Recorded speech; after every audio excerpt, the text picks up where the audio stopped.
Las principales diferencias entre el gobierno de Manuel Ávila Camacho y Miguel Alemán Valdés. Conviene iniciar con una evidencia. El presidencialismo en México es anterior a nuestra democracia y durante décadas se caracterizó por una serie de particularidades que lo hacían francamente incompatible con una democracia formal.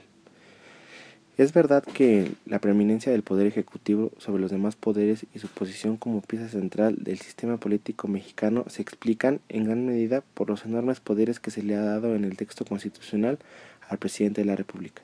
Es decir, el presidencialismo mexicano ha estado y está constitucionalizado, pero también es cierto que junto con el diseño constitucional, el contexto político resulta determinante para que las facultades jurídicas y el poder político del presidente se hayan desplegado a plenitud. El periodo de Manuel Ávila Camacho.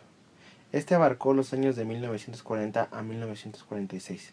Su política fue muy conservadora en el aspecto económico. Su gobierno colaboró con Estados Unidos y los aliados en contra del eje, que fueron Alemania, Italia y Japón, por el hundimiento de 2 barcos petroleros de parte de los alemanes en aguas del Golfo de México.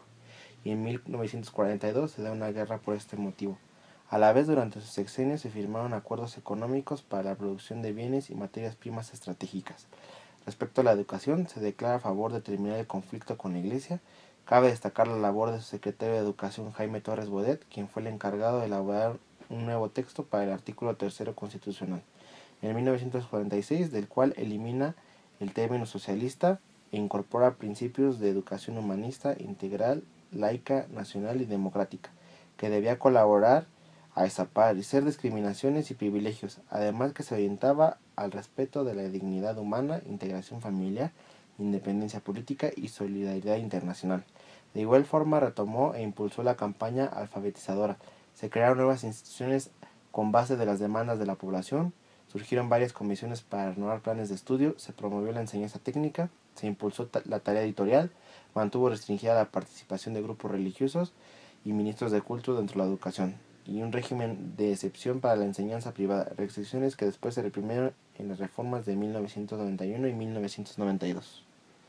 Miguel Alemán. El sexenio posterior es el de Miguel Alemán Valdés, que va de 1946 a 1952, en el cual se inicia la etapa de industrialización y crecimiento económico de México revolucionario, por lo que se logra la unidad política. Le brinda seguridad a pequeños propietarios incorporando el artículo 27 constitucional, el amparo agrario.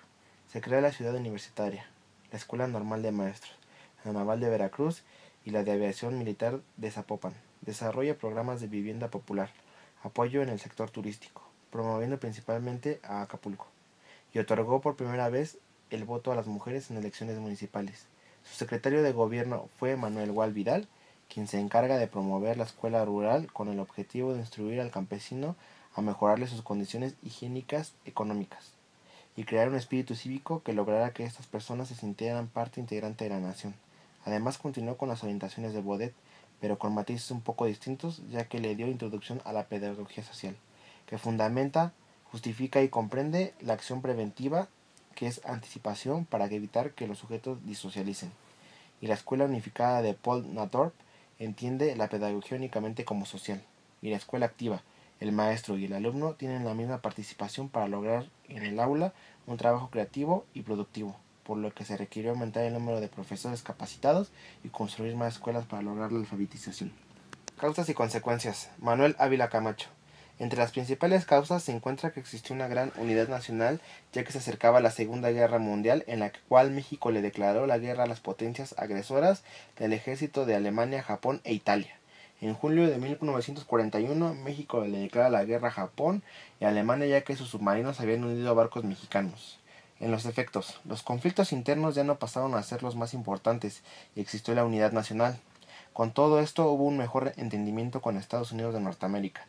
También, con todo lo que pasó en México, se volvió independiente, ya que no tenía que estar esperanzado a la ayuda económica de los países extranjeros, y empezó a producir sus propios bienes para satisfacer las necesidades del pueblo mexicano, y con eso se dio un crecimiento económico. Con todo esto, el país dejó de ser un país de campesinos, para convertirse en un país de ciudades y fábricas.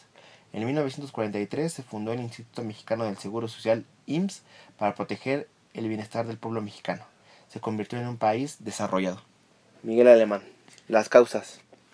Los licenciados sustituyeron a los militares. Hubo un triunfo de los egresados de la UNAM. México se industrializó. Hubo grandes campañas sanitarias. Estimuló el crecimiento de la industria y del sector comercial de la agricultura. Las consecuencias. Gracias a la industrialización que se dio en el gobierno de Ávila Camacho, los campesinos dejaron de pasar hambre y con el mandato de Miguel Alemán se industrializó aún más el país, ya que generó la creación de carreteras y aeropuertos, con esto fomentando el turismo. Hubo un espectacular crecimiento demográfico, que más tarde significaría uno de los problemas fundamentales de nuestra nación.